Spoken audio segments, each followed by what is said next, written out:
शिवसेनेचे सर्व नगरसेवक, डॉक्टर सेल, आरोग्य सेना यांच्या वतीने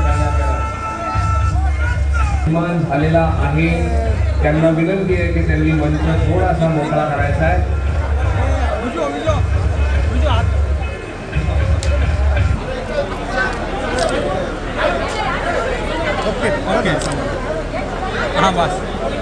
या संपूर्ण महाराष्ट्रातच गुंडगिरीचं राज्य सुरू आहे आणि गृहमंत्री हे गुंडांचे बॉस आहेत अशा प्रकारचे विधान त्यांचे लोक करतात। गृहमंत्री फडणवीस, देवेंद्र फडणवीस यांनी त्याच्यावरती भाष्य केलं पाहिजे। महाराष्ट्राला एक संस्कार आणि संस्कृती आहे। महाराष्ट्र म्हणजे इतर राज्यांप्रमाणे हम करे सो कायदा नाही, हे कायद्याचं राज्य आहे आणि फडणवीस यांच्यासारखा गृहमंत्री असताना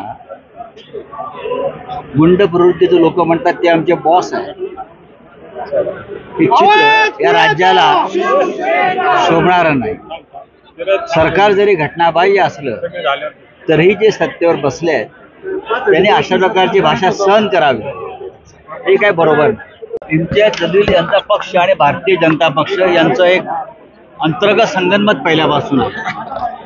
त्यांनी बोलायचं, त्यांना बोलायला लावायचं आणि मग भारतीय जनता पक्षानं आंदोलन करून लोकांच्या भावना विकसित करायच्या, हे अनेक वर्ष चाललेलं आहे। आम्ही मागच्या आठवड्यामध्ये स्वतः माननीय उद्धव ठाकरे यांच्यासह भगूरला सावरकर स्मारक त्यांच्या घरी जाऊन आलो, पण देशाचे प्रधानमंत्री नाशिकला आले, काळाराम मंदिरात गेले, आम्ही जाहीर केल्यावर पण समोर सावरकरांचं घर दिसत आहे तरी सावरकरांच्या निवासस्थानी किंवा स्मारकस्थळी या देशाच्या पंतप्रधानांना जावं असं वाटलं नाही, म्हणून सावरकरांवर अशा प्रकारची चिखलफेक करण्याची हिंमत या महाराष्ट्रामध्ये होते आहे। एबीपी माझा, उघडा डोळे बघा नीट।